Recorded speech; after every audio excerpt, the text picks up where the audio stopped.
Misanthrope concerns a man who hates the society he's in, which is the aristocracy. And it's very funny because he makes himself completely objectionable to everybody. And it's all about, frippery and lying and a lot of things that in high places that still matter now. This has got a very dark love story at the centre of it, but also, I think, a critique of the social elite that rule a society. Alceste falls in love with the very person he shouldn't. She stands for everything he says he hates.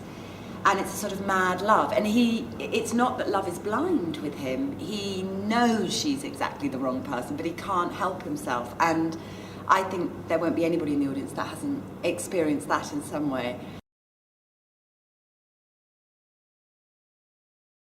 The relationship we have with ETT on Tartuffe and the hypochondriac, they know what I do, what Roger and I do, and Molière, and they're fully behind it. There's a fantastic kind of act of trust there.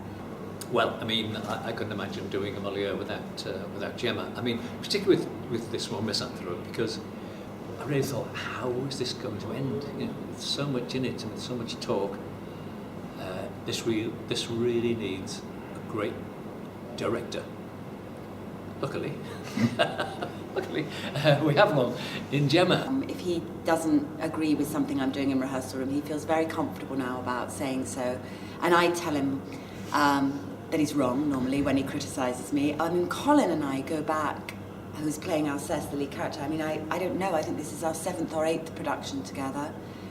Neil and I have done a few shows together.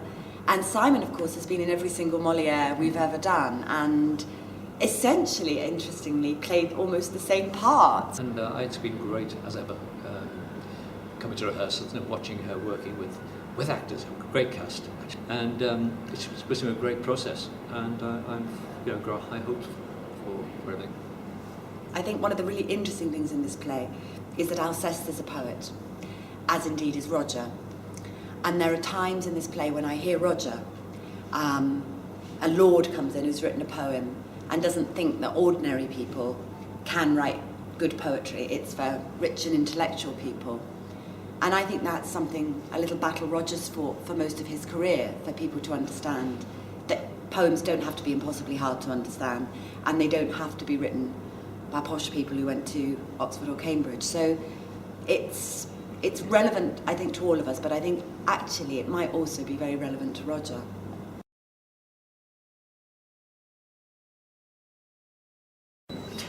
Well, the process for me begins with panic.